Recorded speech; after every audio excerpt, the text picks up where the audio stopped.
Heyo, welcome back to the Undrafted and Unqualified Fantasy Football Podcast. I'm Anthony here with Vinny again.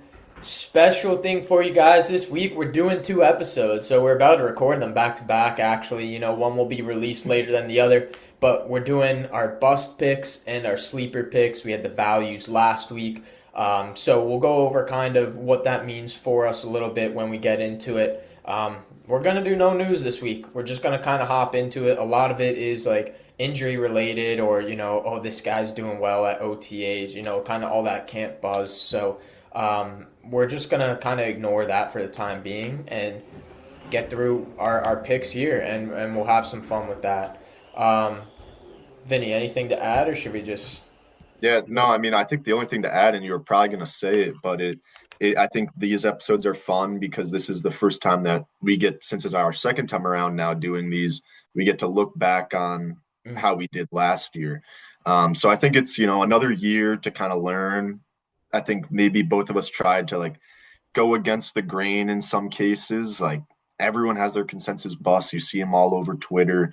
At least I do every day. So, I think this time tried to be a little different in some cases, take a little more shots. But Mhm. yeah, should we go into how we did last year? I know we did Yeah. pretty well overall. Yeah, so also we want to keep in mind here when we're looking at busts and values, a lot of it is are they going to finish higher or lower? So not necessarily like if it's a bust pick, we're not necessarily saying he's going to be, BTJ of last year. Like we're not doing that. It's very hard to predict, especially when, it was not many guys who fell off like BTJ did. But we're kind of going in predicting like will they finish lower than where they're being drafted, which in other words, like makes them a bust at the value they're going at versus actually just being an outright bust. So same thing with values as we did last week.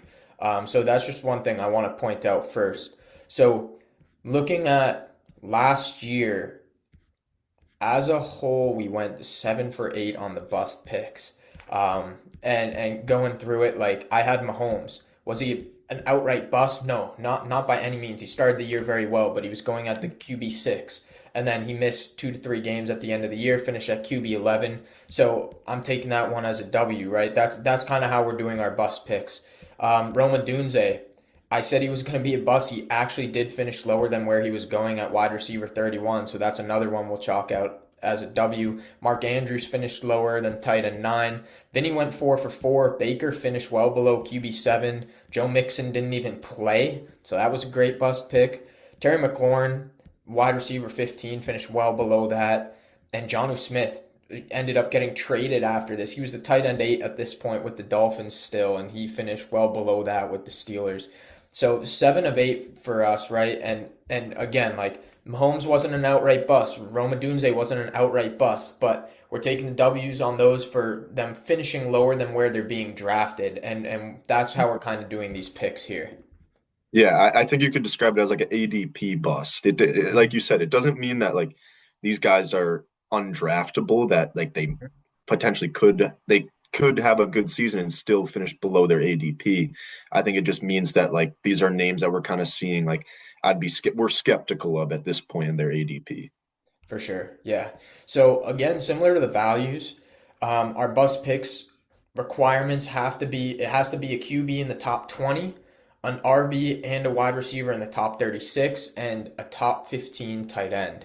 So when we're listing off the bus, that's what you're going to be hearing here. So why don't we get into it? I know the QBs for us are both very interesting Yeah. names. I'll let you start this one because yours is even higher than mine. So Yeah. um, we'll hop into this here, but we'll start with the QBs. Again, this is our prediction. They're finishing lower, not necessarily an outright bust, just that they're Mhm. going to finish lower than where they are based on ADP. So, Vinny, Mhm. go ahead and start us off on your QB. Yeah, like you mentioned, we both have high profile names. Mine probably being the highest profile, but like and also could be considered or was definitely a bust last year as well, based on where he was drafted. And that's going to be Lamar Jackson, who currently has an ADP of 57, and is being drafted as the QB two overall. Now, Lamar, I don't think I think in a lot of people's eyes he's more of a pick for a big bounce back year. But in my eyes, Yep. the QB2 overall, like being drafted at that, how could you justify, value there because you're banking on a bounce back, but you still have to draft him as a second QB off the board behind Josh Allen. So Mhm. a couple things that make me skeptical about Lamar is, end of the year after coming back from the injury, it wasn't just like he just wasn't the same. He was bad. Like he had 4 games under 10 points, only 2 games over 20. In his first 4 games of the season, he scored 22 plus. He was the same old Lamar that was winning MVPs, finished as the QB1 in 2024 or 2025, Mhm. or excuse, yeah, 2024. 24, yeah. Um, and he was doing that without much rushing to begin with. He only averaged 5 points per game. He was only averaging like close to 6 points per game rushing in that first 4 game span. So nothing crazy to his, in his elite years of like 7, 8, 10 points per game coming from the rushing end. So he wasn't really doing all that. And then the injury comes with the hamstring. He also mixed in an ankle injury with it. So a lot of reasoning behind why those rushing numbers went down in that second half of the year.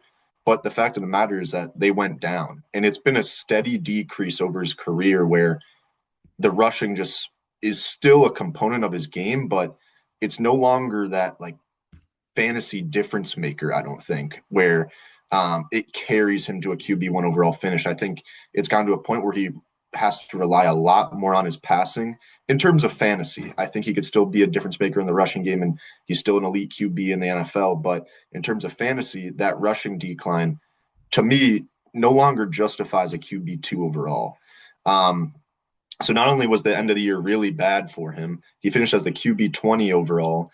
He did miss some time, so you have to bake that into that finish.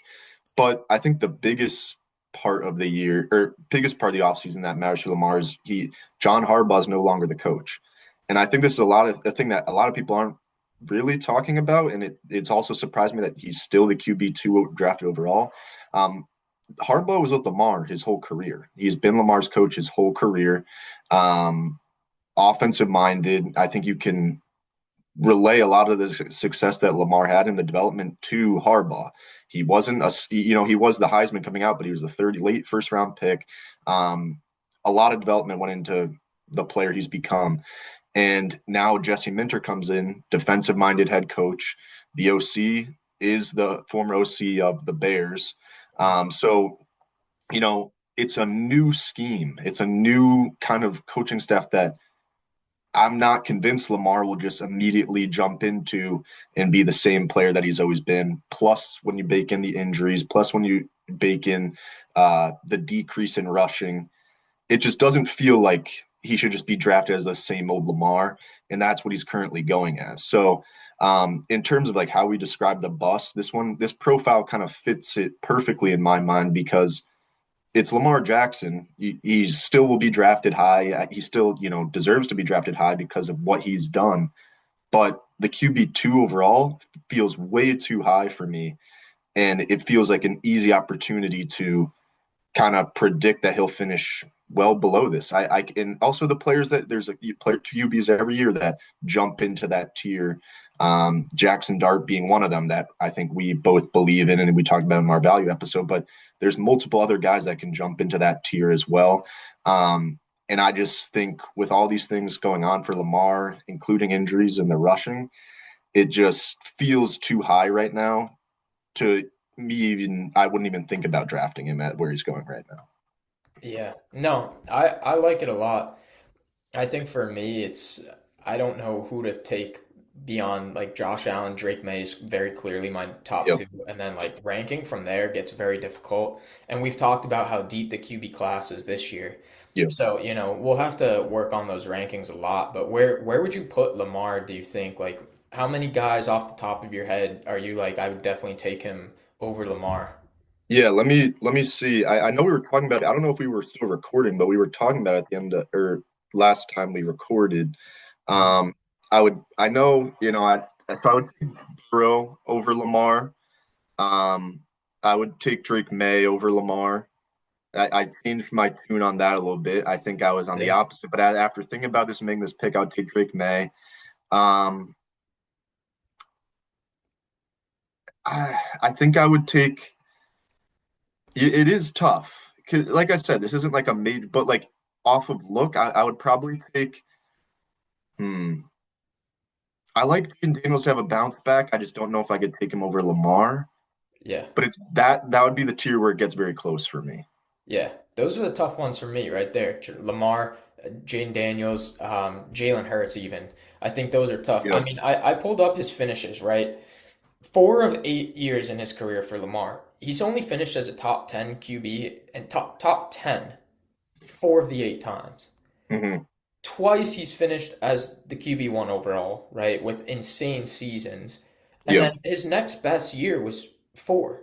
So, like, to reach QB2 again, I just don't think he does it either. I'm kind of with you. And he threw both of his finishes, he threw for 36 and 41 touchdowns in those two Yep. number one overall finishes. He had 1,200 rushing yards, 900 rushing yards in the other one. I kind of think his rushing yards will go back up, which makes him such a strong asset. We'll have to see what Declan Doyle's offense looks like. I think it could Mhm. be faster tempo and it could work, but I'm kind of with you where it just feels so rich to take a guy like Lamar. Sure, he's got all the upside in the world, but he's not Josh Allen where he's been finishing at 1 and 2 every Yep. year. Like you're taking this guy like with high expectations and hopes rather than Hmm. like you know what you're getting. So I'm a big fan of this pick. I think I don't know where I have him ranked right now. If I were to check, I think I got him. Yeah, I have him at 3 right now, just behind Josh Allen and Drake May. But I might move it around a lot. I might go super bullish with my predictions and say screw it, Caleb Williams at 3. I don't know, I don't but blame you because I feel like he's a name that's chalked in as this top three QB. yeah, And it's last year made me question a lot of like, should this be the case? Like, why right. is it just, oh, he has to be drafted there? So, and I like the With you. point you bring up about the 35 and 41 touchdowns is they didn't make any offensive additions. It's not like there's a No, receiver new in the room that we could be like, oh man, this guy could have a big year. Lamar could throw a bunch of touchdowns. It's still just Zay Flowers, Mark Andrews. They lost Likely. They yeah. drafted a couple receivers. Maybe some people are excited about, but these aren't early round guys. So And they're um, competing for the 3 behind Bateman exactly, still, so it's exactly. not a splash by any means. Yeah, yep. So I'm with you. My bust pick here in similar range, and I know you want to take him over Lamar. You just mentioned it. Joe Burrow for me is my bust pick. He's currently going in the early sixth at QB3, 64th overall. Honestly, 6 round price tag's not all that bad, but my focus again here with our bust, it's like he's gonna finish lower than QB3. That's my focus here. I pulled it up again. He's been in the league for 6 years. He's had 3 healthy seasons in which he finished all very well, top 7 in each of those 3 years. But his best finish ever, QB3, where he's being drafted, he threw the ball 652 times that year, 4,900 yards, and 43 touchdowns, with 200 yards on the ground and 2 rushing touchdowns. So those numbers are insane, right? Like, that's very almost historic numbers there. Very hard to repeat. I know the offense still should look the same. I get it. Um, but yeah, 3 of those 6 seasons, as I said, he's been kind of hurt. 10 or fewer games he's played in 3 of those 6. Injury concerns are a little bit real for me with Burrow. If he's healthy, he's going to be great. Like I'm with that, and that's why he was such a value for me heading into what was it, 2 years ago? I want to say. Yeah, heading into that 2024 season, he was such a value where he finished at QB3, coming off injury, but. I don't know. The injuries are starting to pile up a little bit. And he came off a year with only 8 games played. He was 11th in EPA, 16th in passing EPA, and that's his game, right? Like, this is not a guy with rushing upside like Lamar, Josh Allen, Drake May, Jalen Hurts, Jaden Daniels, all these guys going around him. Even Justin Herbert and Caleb Williams, 2 other guys near him, also have some rushing upside. I mean, Herbert, I think, was like number 1 or 2 in terms of rushing last year, which is crazy to say, but like that guy has sneaky rushing upside. So for him to be 11th and 16th in passing EPA, that scares me a little bit. I definitely think he's got all the talent in the world, so I expect that to bounce back. But like, I don't know if we're going to see those top end numbers. I also want to note here, this is probably the best Bengals defense in the Joe Burrow era. So I think passing volume might take a hit, like slightly. Like I just don't know if they throw 650 times and 4,900 yards again. I just don't think they're going to need to as much. And I'm still going to expect a pass heavy offense, but this is the best defense by far. Like they traded for Dexter Lawrence, they signed Boye Mafe, Jonathan Allen, Brian Cook, Kyle Duggar. Like there's pieces to this defense here where I don't think it's going to be great by any means, but it's upgraded for sure. This is not the bottom of the barrel where they can just sling it all game because the defense is letting up a touchdown or a score every drive. So, like to simply put it, Burrow has all the talent in the world. It's a great offense, but I think we're drafting at his ceiling at QB3. So very similar to Lamar. I think this is his ceiling to me. Like I can't see a world where he tops Josh Allen if both are healthy, regardless of how much he throws for, because he doesn't have the rushing upside. So to me, I see Joe Burrow more of like a QB6, something like that, and that's if he's healthy. So he's finished again 3 fully healthy seasons, 7, 4, and 3. I think 5 and 5, 6. That's probably fair when there are so many QBs who have that rushing upside, and this year especially. Like let's say everybody's healthy. I'd be shocked if he finishes over 4 to 5 guys and finishes number 3. So I just think we're drafting at his ceiling, and that's why I think he's going to finish lower. Yeah, it's interesting because I do agree with you in a way that QB3 does feel like his ceiling just because of how good Josh Allen is and the fact that we don't feel strongly about a two yet. But or maybe you do with Drake May, but at the same time, if you look at the ADP, round 6 feels fine for him. But at the same time, our focus is on like the number that they finish. So I see the bust pick. Yeah, it just for me the opposite reasons of Lamar. Like to be excited about Burrow are that you pointed out. Like when he's healthy, the offense is elite. Jamar's going to have 15 touchdowns. T. Higgins could have 10 touchdowns fully healthy. Guys are going to score the ball. They're going to score a lot of points. Chase Brown's elite with Joe Burrow. But health is it's getting to a point where it is a major concern. And I think it needs to be baked into the ADP. So, I see a lot of it. I'm just willing to take a shot on this elite offense, or not even take a shot, just like ride with this elite offense. But it is a big miss if he does go down with another injury because that's an early pick. Yeah, and like 6 rounds not that bad. You get 5 guys and then you throw Burrow in with them. Yep. Same with Lamar. Lamar's only going 7 picks higher, late fifth. Like when you think about it that way, it's like okay, well you get 4 studs and then Lamar. Like it's really not that bad. But when it's the overall QB number, like 2, 2, and 3, they just feel so high. Like there's just other guys I'd prefer at the QB spot over him. So like, Mhm. where's Drake May going right now, for example? Like he's going, okay, he's made it up to QB5 now, 68th overall. Like, truthfully, 11 spots later than Lamar, 4 spots later than Burrow, I'd probably opt for Drake May there. Oh, Um, absolutely. so, It would be close for me, but like I yeah, see what you mean. Yeah. yeah. So, slight discount. I'm definitely opting into that. Hmm. Um, let's get into the running backs. Little lighter on the names here. Yep. Yours is a higher guy again. I'll let you go first with this guy too. All right. Yeah. So I'll just say right off the bat, my bust for running back this year is going to be Brees Hall. Currently has an ADP of 29, and then that's good for RB 14 overall. Now in this one, we just talked about the ranking of like Burrow being QB3. We think he finishes below. You think he finishes below that potentially. The number that stood out to me for Brees Hall was an ADP of 29.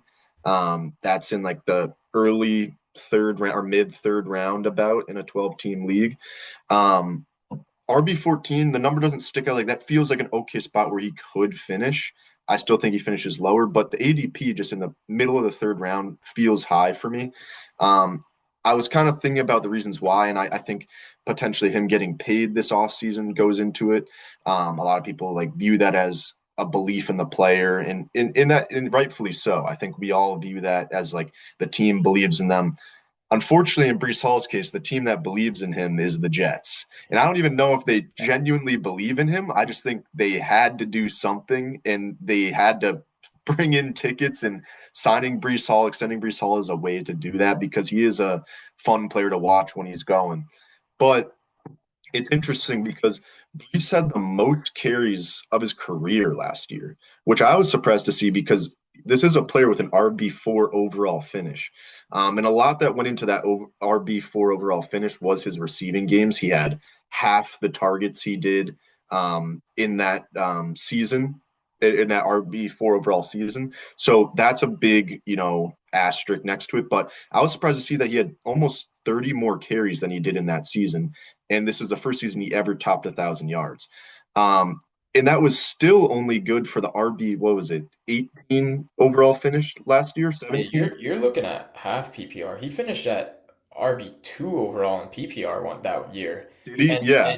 19 last year. So Or 19. Okay. yeah, Yeah, I don't know why I have half PPR settings on, but yeah. thank you. I But mean, that makes it even that's more the even more reason. to your point. Yeah, Yeah, it proves the point even more that like I was shocked. I was like, this guy got the ball 30 more times rushing, and he wasn't even close. He was barely an RB, almost an RB2, or it was an RB2, but mid-range RB2. So the talk mixed in with Aaron Glenn already talking about how this will be a committee with I'm blanking on the two names. Braylon Allen, Berlin Allen and and Isaiah Davis, I Isaiah think. Davis. Yeah, Yeah, Braylon Allen and Isaiah Davis, who aren't good names, and Aaron Glenn just seems to be a clown where he's just going to run himself like an Adam Gase kind of situation with Le'Veon Bell, where just give Le'Veon Bell the ball and you get run out of town because you don't do that. But um, it just feels like they just paid the guy. Now they're already talking about how this is going to be a committee. So did they pay him to be the guy? I mean, they paid with the money they gave him, they did, but the head coach talking about that doesn't feel like a good sign to me. He did say that last year, I believe, but it still didn't, it play out the way we all thought it would with an RB18 overall finish. The carries were there, but the production in fantasy wasn't necessarily there. So it's still a Jets offense where Geno Smith coming in doesn't make me think that, oh man, Brees Hall's going to have a great year with this guy at quarterback. Like it just doesn't feel that way.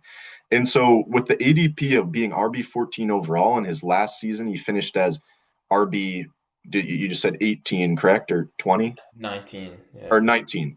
19 and then out of my ring might be off because of the half PPR, but I have it as 17 the year before. yeah. So back to back, like mid RB2 finishes, and for some reason he's going 4 spots above that finish. It just doesn't really add up for me to be excited to go pick him where above his last 2 finishes, and he just had what you could call a career year in terms of volume in the rushing game. So all the signs point to like he might have just had his best rushing year last year and he didn't do anything with it. So even if he gets those same amount of carries, the Jets aren't going to score points. He only had 4 touchdowns last year in the rushing game. I mean, it's crazy to say that. I just can't see. Maybe there's a progression, but is that just 5 or 6 touchdowns? Because the Jets' offense is that bad. So if everything goes right for Brees Hall and he's back to the same numbers of carries, I just don't see it producing a better year than RB14. And I'm gonna stay away from him this year. Yeah. Yeah, I'll play devil's advocate for you. And the reason he's going a couple spots higher is because we've seen that RB2 overall finish. So, Mm-hmm. RB16 and 24, 19 last year. So, 14's not a rich tag. And okay, Geno Smith comes in. Probably best QB he's played within his career. A lot of checkdowns will happen. The offense is getting better. You got Kenyon Sadiq, Omar Cooper. Didn't they draft another receiver too, I think? Maybe not, Maybe. Yeah. but they like the offense is improving. That's why there's a glimmer of hope there, and I guarantee you that's why, and because we've seen it, the RB2. So you're right about like I'm looking at his numbers like last year career high in rushing totals, rushing attempts, rushing yards. Um, the reception numbers are what's way down, Yeah. right? Like Yep. Half. 95 Yeah. targets 2 years ago, 23 to 48 this past Yep. year. Like 40 less receptions over that span, like in those 2 years. So, almost 240 yards like that. 4 receiving touchdowns compared to 1. So do you buy that the receiving game is a factor again too? Like I think a lot of people are because it's Geno. My biggest concern is I think there was a huge look towards a committee last year. We saw Braylon Allen start to jump in until Mhm. he got hurt, and that was like a season ender. Braylon Allen also, like I heard this the other day and I just looked it up to confirm. This dude is 250 pounds. This this is Jerome Bettis. Like this is a dude you put at the goal line. And to me, I'm with you. I just don't know. Like even if the Jets offense is better, I don't know if he tops that career high in rushing touchdowns at 5. Like I Mhm. really just don't know if he does that. And he's finished with 4, 5, 5, and 4. I bet you he stays right there. So I'm kind of with you. I'm more concerned about it being Frank Reich too. He's the new coordinator. He always uses a second running back. Mhm. So I really wonder like Brees Hall is a good pass catcher, and I even wonder if that's kind of going to transition to his role, and they run more with like Braylon Allen, but Yeah, and if we'll that's the see. case, then I see some of the upside, but even so, that means rushing is taken back. That's what I mean. So it's like a give and take. And you did mention that like RB14 isn't a rich price tag, but the middle of the third round feels rich to me.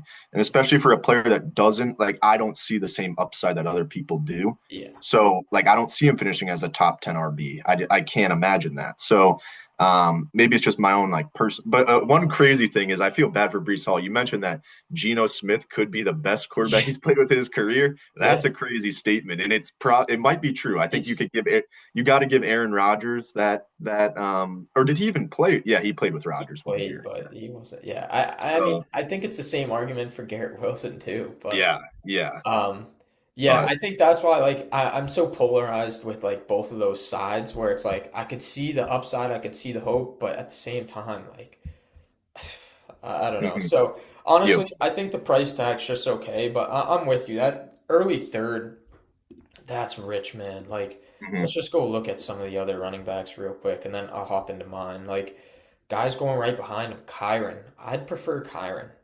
mhm. ETN, Javonte Williams, Josh Jacobs. You talked about him as a value last week. I am slamming the draft button on Josh Jacobs. Over I like Breeze, yeah, Scatteroo too. Like yep, so, I'm kind of with you. Like I originally was buying into the contract too, and I'm like, damn, like this dude just got paid. Like they're gonna start using him, but they continue to talk about it being like three-headed monster. So I'm buying yeah. into that a little more.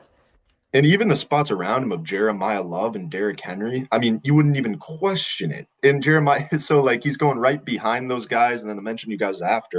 Yeah, I'd agree with you. I'd take all those guys. Yeah. All right, my running back, not necessarily a bust because the ADP is starting to work out. I still think he's going to finish lower, which is why I'm bringing him up. Like, I see his price starting to drop a little. This is good. But RJ Harvey is my bust. He's going at pick 82, the 710, so back end of that seventh round there. RB 31 doesn't sound too bad, right? Like, he just finished at, I think it was like RB 21 on the season. But there's a lot of red flags here. I can't get in on Harvey. News just came out too that he had off-season shoulder surgery to repair a torn labrum that could keep him out through OTAs. So that really concerns me. This is a dude. It's a running back. You run with your shoulder first. So that concerns me.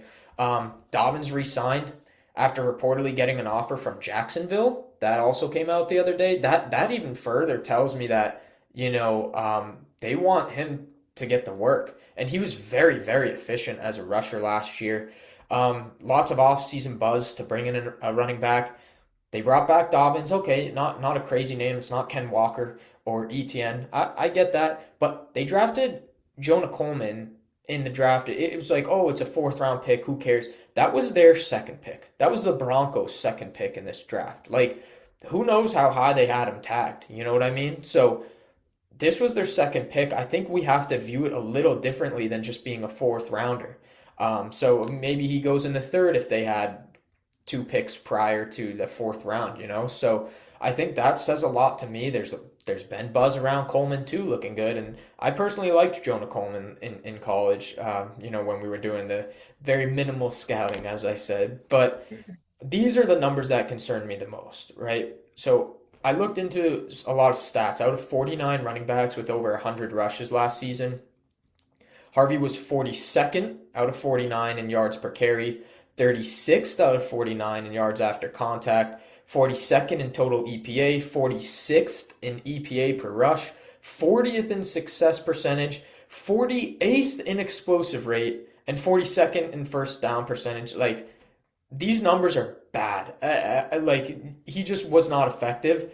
And then, okay, like maybe the Broncos just didn't have a good O line, right? No, they arguably have the best in the league, Yep. and Dobbins was right outside or firmly in the top 10 in all of those same stats. And it's the same offensive line, a great offensive line. Like, then Dobbins goes down. Harvey has the opportunity and still wasn't all that good. So that's a huge concern for me. Like, if Coleman's any bit effective, I think Harvey loses his job completely as the backup running back. So, Harvey's a very capable pass catcher, but it remains to be seen like how much of a role Coleman can carve out. And I really view this backfield. Dobbins is the one, and Harvey and Coleman are going to split the work as a two. I think Harvey's going to be strictly a pass catcher. Like, he was not a good rusher, so I think Harvey could have upside in that way. Absolutely. Like, Dobbins isn't the best pass catcher, so if it's very clearly he wins the RB2 spot as that third down back, the receiving back, I get that. But even still, like, I don't know. And then touchdown regression. He had 12 total touchdowns on only 195 touches. So take away some of those rushing touches too, like if he's not an effective rusher, and even if he does still get a lot of receiving work, I think that's gonna like drop tremendously. Say he's completely a receiver and he has like, what, 50 receptions. That's solid for a running back, and then maybe 100 carries as a change of pace guy. That's 150 touches, 45 less than last year. I still can't see 12 touchdowns being remotely in like his range of possibilities this year. I think he just got very lucky. Things turned his way. So, Dobbins is going at RB 36, 5 spots behind him. To me, that's the guy to get. I think there's so many red flags with Harvey's efficiency, him possibly losing his job, surgery this offseason, touchdown regression. I'm so off of Harvey. I think like in my rankings too, I think I have him pretty low. Yeah, like I got him down at 36, which is 10 spots lower than the rankings, ECR rankings. So Mhm. ADP's adjusted a little bit compared to the actual ECR rankings, but I mean, even still, I think 31 is just so high. I'm probably gonna bump him down even a little more. Yeah, I unfortunately love this pick. I completely agree. I have him in a few dynasty leagues, and I'm doing all I can to offload him right now because I feel like his price only goes down, his value only goes down. I think a big piece that you pointed out too is that he did get the job when Dobbins went out, and he did have some productive fantasy days. He won me a fantasy championship, I think. Like, not him exclusively, but he had some good weeks in the fantasy Yep. playoffs. Like, he was productive. But with all that said, he was productive in terms of the fantasy score. Efficiency, like you mentioned, was not there. And I think that's a big reason that we're having this conversation of not only the RB2, but potentially the RB3. He could lose his job to Jonah Coleman because of the fact he was so inefficient. And so you'd think, oh, maybe he'd just run away with this job. Well, I think the Broncos agree with the fact that they brought Dobbins back. They spent a fourth round pick on a running back. Like, they don't feel he's the guy. So I do like this pick a lot. Yeah. Yeah, it's unfortunate too. This was my guy for you last year. I know. And look Yeah. look how it's turned. Like, even I made like the bold prediction last year just with the Broncos situation and everything. Top 12 finish, right? That was like a rookie hot take for me. Mhm. And even with the opportunities, he didn't get it. So, Yeah. or even close. So, He's a it's guy it's to follow because, unfortunate. like, with every one of these committees, someone comes out on top where, like, you could look like it as a win. Who knows? But, like, I agree with you. All signs are pointing that there should be no reason he is that guy. Yep. Um, all right. Yeah. Why don't you do your wide receiver? Yeah. So I think a lot of people are going to hate this one because this might be Yeah. one of the more hyped up breakout picks of the entire offseason. And before I'm going to make my buddy Dylan listen to this because he's in one of my dynasties. I don't think he would trade Puka for Luther Burden. unreal Burden guy. I'm Oh, exaggerating. you're saying he wouldn't trade Burden No, for Cooper? I'm exaggerating, but he's that high on him. Like he Damn. views this Okay. guy like as untouchable. And so listen up, Dylan. I'm gonna kind of break down why. But so his ADP right now is 43. That's good for like middle of the third or late Early, third, right? early or mid fourth, mid fourth. Mid fourth, right? And so that's good for the wide receiver 21 overall. Now that's the one number I'm going to point to as I'm not convinced he'll come close to that this year. So yeah, this is a guy that I feel like when every time there's a player that everyone's really high on, you also have to take a look at them and be like, well, how could this go wrong? And I feel like this is a case where it could go wrong. Last year, and the reason behind people wanting to kind of jump on that bandwagon and really push a guy that's going to have a breakout is because it can win you leagues. We saw it last year with JSN. People, were high on him for a post year two breakout where he did have 1,000 yards in year two, but even more was in the tank, and they were right. That won people leagues. George Pickens, change of scenery, never really had that big season. Change of scenery, we saw what happened on the Cowboys, and so that won people leagues. There are scenarios where it pays off, but I don't see enough here with Burden to justify. Just to continue on like the devil's advocate piece of why people are in on him. A big reason is DJ Moore got traded to the Bills. That's vacated targets for Burden.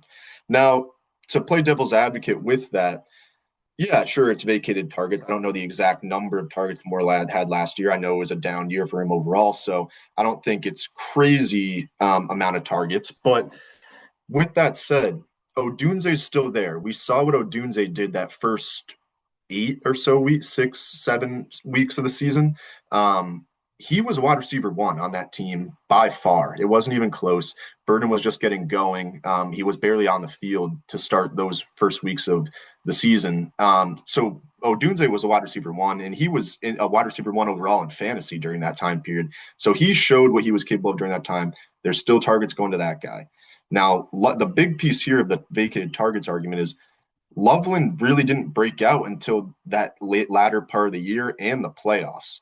And so now we're going to a full year where Loveland's going to command a huge target share, and rightfully so, because he's also a stud player. And he kind of showed that already in the playoffs in big spots. So there's more targets coming his way that I don't think you could just guarantee all these DJ Moore targets just go to Luther Burden. They're going to be spread across the board because there's a lot of talent on that offense. So that's kind of like the argument for me of the vacated targets. I don't see it being as much of a benefit to Luther Burden as some people are baking into these projections in draft position. And then in terms, so you look at like, end of year finishes for these rookie wide receivers. It's rare that they really break out in year one. That's the elite of the elite that do that. Burden, he did kind of have that breakout performance, I guess you could call it. Definitely could call it. It was an amazing performance in week 17 where he had like 10 plus receptions, 130 yards, a touchdown.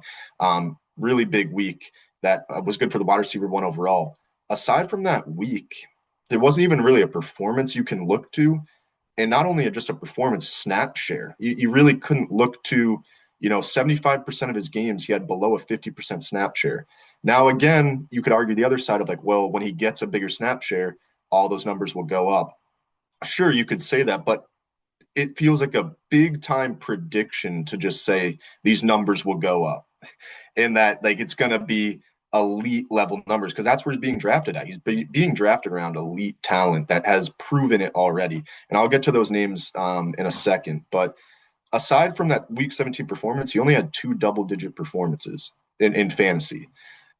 That just kind of like doesn't scream to me that he's ready to become this, household name in fantasy, especially at the wide receiver position, which is really deep and has a lot of talent every year that we see guys at wide receiver 30 overall having 1,000-yard seasons.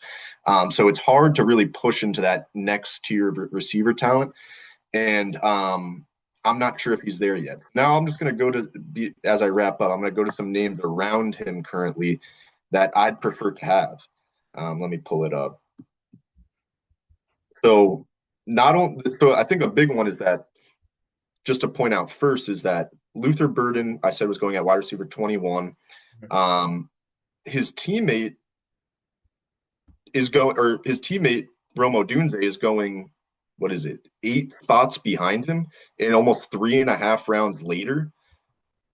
You know, Dunze's already shown that wide receiver one potential, not only for the Bears, but in fantasy overall. I'll admit it, he had a horrible second half of the year. And I'm not saying Rome Odunze is this, next elite talent that's going to push into the top 10 receivers in the NFL, but he's still there and he's shown it, something that Luther Burden hasn't yet. And it's still early in his career, but Odunze's shown it, and he's going, I'd prefer Odunze.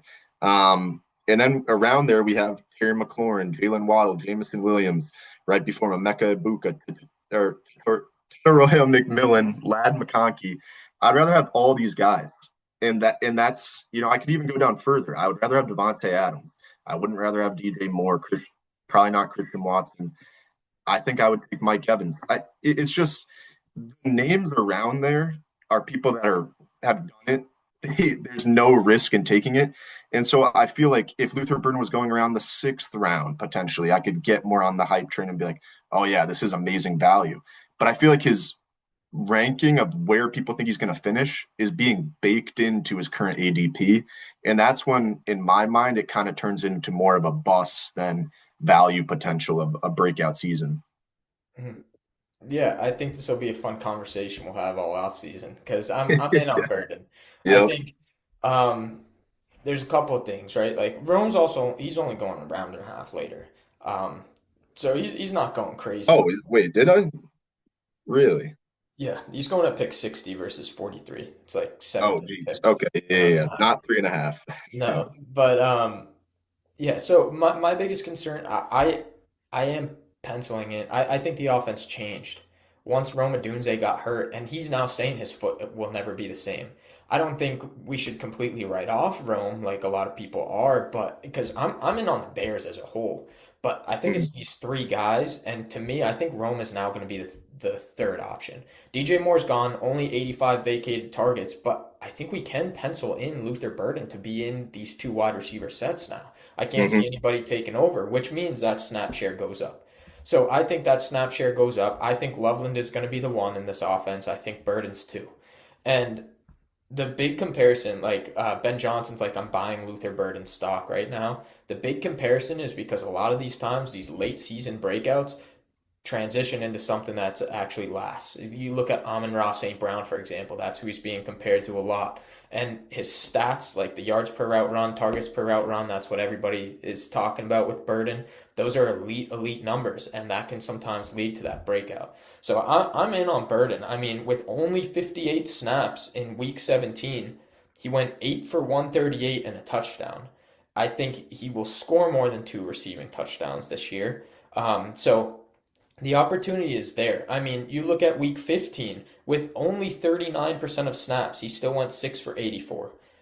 So I think they're going to get him involved. I really do. I think Ben Johnson wants to get him involved, and we'll have more dialogue this offseason. But Burden for me, I'm even higher than 21 on him. My rankings, I have him Wow. at 18, which I may need to cool it a little bit, but yeah, Yeah. I just No. I see it lasting. I see like if you're in on Rome, this makes total sense to me. You kind of just have to pick who you think's gonna like lead the pecking order. Like it sounds to me like you very clearly have Burden at three in this pecking order, whereas to Mhm. me, I have Rome at three. So it's like okay, like then you figure it. You just have to figure out what you think it's gonna be. And to me, I think the offense changed, and I think it's gonna stick with that after Rome got hurt. Yeah, no, and I know what you mean about those like early breakouts. You mentioned Amon-Ra, and I just like was curious to take a look at his stats of like why people believe that it was just going to be that year too. Amon-Ra in the last 7 weeks of the season put up 320 plus games, Did all he 10 really? plus. He went off. Like he had a 30-point game in there. So Phew, yeah, the numbers were there to back it up, if that makes sense. yeah, Where with Burden, it feels like a big reach to like those are the numbers that people are talking about for him. yeah. And he's just never done it. And I know we're only talking about 1 year of play here, but people are almost acting as if that was his stat line. And he passes the eye test, all the extra stats of yards per route run. Like it's all there. And so I get the people that are really into the stats, but in terms of like actual production on the field, I just don't see enough to justify that tag. Yeah, I mean that's a fair point. Weeks 13 through 18 in Amon-Ra's rookie season, all double-digit targets. Like it Yeah. was elite. So So I get I the agree hype, with you. but I think it's also fun to go against the grain sometimes when I don't fully believe in it. Hey, I'm with you. And I know people are in on Rome too, so you're not Yep. alone on that. But we got to move on here. Yeah. My bust pick at wide receiver is DJ Moore, the guy who left the Bears. He's going at 53rd overall. That's good for the 505. Wide receiver 26. Very simply put, I think this guy's cooked. Like this is so this reminds me a lot of the Amari Cooper situation. And people are gonna hate me on this pick too. Like I know there's people who are like DJ Moore, the next Stephon Diggs. I can't wait. Like no, this reminds me a lot more of Amari Cooper. Year nine, he's changing teams, and it has not worked out well for other receivers. I mean, even look at Cooper Kupp, an elite wide receiver at one point, and a triple crown, and Finals MVP, Super Bowl MVP, and it's like year nine changing teams just doesn't work out for the most part. Aside from like Devontae, who's a Hall of Fame wide receiver, you know what I mean? So I'm very worried in that regard. This is a run first offense. It's going to continue to be. It's still Joe Brady as the coach. Over the last two seasons, Josh Allen's number one receiver finished at wide receiver 37 and 36 and Khalil Shakir. Um, so, like, I get it. He's not as good as DJ Moore, but DJ Moore just had his worst season as a pro. He's a yards after catch guy. That's like completely his game. And he only had 222. That was 35th most in the league. His targets per route one were 0.15, which was 69th out of 94 wide receivers with 250 routes run last year. His yards per route run were 1.21, which was 63rd out of 94, which were both career lows. These numbers, like, I think he's just on the decline. Um, Not to mention, Amari Cooper had a 19% target share when he was with the Bills, the same Shakir had last year, and it was a wide receiver 36 overall finish. And Shakir finished at 24th out of 94th in targets per route run and 29th out of 94 in yards per route run, which is just a lot better than DJ Moore. And I'm not like saying like, oh, these numbers like matter a lot and Shakir's going to be the one, but I think DJ Moore's just, I think he's cooked. Everybody always talks about who's going to be the next Stephon Diggs. They don't operate in this way with the next Stephon Diggs. I think he'll be serviceable. I think he's going to be replacing Keon Coleman being a better version of that, but I don't really see him being utilized as a true alpha. And I know they traded a boatload for him, but like I think he's done. Like his game is transitioning. He's changing teams in year nine. He's getting old. Like I think he's almost 30 he might be 29, but um, yeah, he's 29.1, so he'll be 29 this season. Like that's getting older for a wide receiver. I don't know. I can't get on board with this, and I really don't understand this one. Yeah, no, I'm with you. And that was crazy. I didn't even realize this was year nine for him. Like I feel I didn't realize he's been in the league for that long. And I was just looking at his season finishes, and he does kind of feel like one of those guys that's living off that one season. I mean, he's been a productive player. He's been a very good NFL player, multiple thousand-yard seasons, but that one wide receiver six finish in his first year in Chicago, I feel like is still kind of keeping people in the loop to like keep eyes on him and where he's going. And I think it's the bit, like you mentioned, the big change of scenery thing that people are really in on. But I agree with you. It's been a steady decline for him. This is nowhere close to Stephon Diggs. It's not. Stephon Diggs was like Not at just all. entering his prime or like in his prime when he Yeah. got traded from the Vikings. And so DJ Moore's the exact opposite, where he's out of his prime towards the end of his career at this point. So, Yeah. um, yeah, I'm with you. To add to it, Amari Cooper going to Buffalo, year nine. Like the parallels are there. Like the parallels Yep, are there. He finished at wide receiver 63 that year. Like they just I think he's cooked. I don't think he's going to be utilized in a way that everybody's hoping for. But I'm with you. Yeah. All let's right. do tight end. We'll get Yep, through get this. to the tight ends. Yeah. But it's been good conversations. Might be a longer one, Yeah. but You got to Yeah. explain these. You can't just say, "Oh, he's going to be a Well, bust." yeah, Burrow, Lamar, and then the Yeah, banter on Burden. We got to get into it a little. exactly. That's what it's about.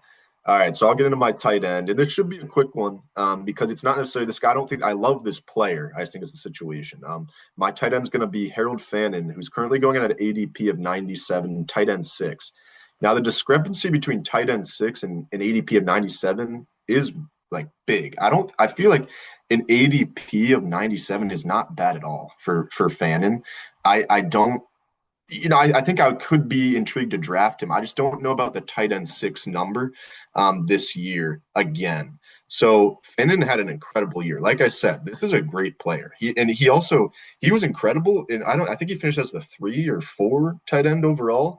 Yeah, He was incredible, and he did that with a horrible QB situation. Shadur most of the year. we finished Um, at 6 last year. yeah, so he finished at six last year. And he was off the waiver wire. He was going undrafted in dynasty rookie leagues. Like this guy was not on many people's radars unless you're like a deep fantasy football dynasty sort of player. He was not on many people's radars, and he showed out. He was incredible. However, a lot of things are the same, and the things that got better don't help his case. So it's still a horrible QB situation where we don't really know who's going to be the starting quarterback. It could be Deshaun Watson. It could be Shadur Sanders again. It could be Dylan. Who knows? It's probably not Dylan Gabriel, but like whoever it is it's going to be not great. And so I guess his best case would be Shadur because that's where a lot of his numbers came. But even so, with that in mind, it could be a situation. But the receiving room got some big time upgrades. Even if it's not great players at the end of the day, it's still targets that are going to be taken away from guys like Fannin. And that's Denzel Boston and Casey Concepcion, who not only were additions, but they were drafted at the end of the first round and then the early second round, if I'm correct. Or is it the opposite round, both second and third. I think they were first and second, like First and second. yeah, Yeah. So early second for early Boston. capital, early capital, and they're gonna get involved in the offense. And that's two wide receivers plus Jerry Judy. And those were two wide receivers that I think in fans' case helped not having a lot of competition and the only guy being Judy. So you add those guys to the mix, plus the shitty quarterback situation, it doesn't feel like it is a formula for Fannin to just immediately return to tight end six overall. I think you could bank on guys having bounce back years like Tyler Warren picking it up again, Loveland creeping into that elite territory, McBride, Bowers, like these are just the names off the top of my head. Pitts coming. There's a lot of names at tight end this year that could shake up it really creates value overall for the position. And so with that said, we've also seen guys with really elite year ones and then sort of regress back in year two. We saw it with Laporta. We saw it with Pitts, where these guys are on top of the world. They're tight end one overall. And then you see the regressions come in because really breakouts for tight ends don't happen until the age of 24, 25. So in Fannon's case, I think he's going to have an amazing career. At some point, he could turn into this household name at tight end. I just think he's being drafted at that household name already. And I'm baking in a regression with all the things I mentioned, including the target share, bad QB situation. I just don't think he gets back to that number again this year. Yeah, yeah, we'll see. Honestly, I wonder if Miles Garrett leaving and them trading him away makes the defense a little worse, and that means they get to throw more. Yeah, I think Harold Fannin, like the numbers underneath, he's elite, Yeah, and that's why like I like Fannin too. It's just I'm with you in a way. Like it just it feels a little bit of a reach. Like he kind of feels like one of those middle guys that I'd just rather pass on and hmm just take a dart throw later. Like Goddard was my value pick. I feel like I'd rather just shoot Goddard later. Like I think they could finish pretty similarly. So yeah, I don't mind this one at all, actually. So Yeah, it felt bad writing because like I like yeah. Harold Fannin. He did everything he could last year to do it. I just can't. I don't see it happening again. Yeah, yeah, and before I hop into my tight ends here, it was very difficult to pick a bust. I think in these top 15, like I think they're all priced pretty fairly in my opinion. They Um, are. even the sleepers, like when we do the sleeper episode, like I wasn't thrilled by any name. Like the tight ends just. there's the top few guys, and then like after that, it feels all fairly priced this year, which is so strange. Like, when does Hmm. everything ever like fairly priced across the board? But Yeah. the tight ends were very difficult this year for me. Um, my bust pick is Dalton Kincaid, and no, I'm not just a Bills hater because I'm a Patriots fan. Um, I think like I understand the upside here for sure. Like the underlying numbers, I mean, this dude was I mean, I'll get into a little bit in a minute, but I think the reason I'm going Kincaid is just tight end 9. That's the price tag. So he's going in the late 10th, 118.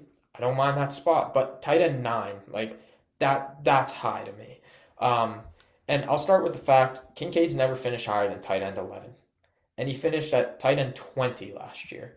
So, tight end 9, can he finally do it this year? I don't know. And, for all the arguments against DJ Moore, well, they did add DJ Moore, which is another target in the room. So it just feels crowded. Their run first offense, all the same arguments about the offense itself, I think continue to apply here for Kincaid. Health issues popped up, causing him to miss a few games over the last 2 years, which makes it harder to get those targets and receptions up in a run first offense. Like I said, those numbers, like the quality of his targets are elite. Like his A dot, so the average depth of target, fifth. So that's a high quality target he's receiving. His targets per route run tied for first. His yards per route run, he is first by like half a whole yard, like point 0.5. It's quite a bit. Like the upside is certainly there, and those numbers say that's a good guy to take a shot on. But I think it's a huge gamble at tight end 9 for a guy who saw only 49 targets in 12 games last year. Career high in touchdowns too at 5, which is tied for 13th in the league. And it's like 5 touchdowns, 49 targets in 12 games, and he finishes down at tight end 20. Like, I get the upside is there, and I don't hate you taking a late round flyer, but like, tight end 9, it feels like he's got a hit on everything for that to come to fruition. Like, I don't know if I could end up taking some shots on him, like, quite honestly, but there's some of the other names like Kittle's going behind him. Give me Kittle. Goddard, who I've mentioned, give me Goddard. Kelsey, I don't mind. I'd probably take the upside shot on Kincaid, to be honest, over Kelsey. But there's some other guys you can take your shots on here. So um, it's just tight end 9 is what I'm focused on there. Feels really rich. Yeah, and I think you could even play into your other bus pick a little bit of that, like DJ Moore is there too with targets taken away. So, yeah, no, I'm with you. The tight end position just feels really weird because, like we said, the ADP itself feels like value. It's like, Yeah, okay, how yeah, it can you felt really fine. mess this up? You can drop the guy if he sucks, but just like going off the rank in itself, yeah, I agree. Yeah, for sure. Well, that'll do it for the bus picks. Hopefully, we go 7 of 8, if not 8 for 8 next year, and we'll see how we do again next year. We'll do the check, but I mean, we started 5 for 8 on the values, 7 for 8 on the busts, and we'll see how we did on the sleepers. We got to actually go over it. I don't think I've looked into it yet. I don't know if you have, but we'll do that. We'll be recording that episode, getting that out soon as well. So double episode this week. But appreciate y'all. See y'all in the next episode. See y'all in the sleepers. Yeah, peace.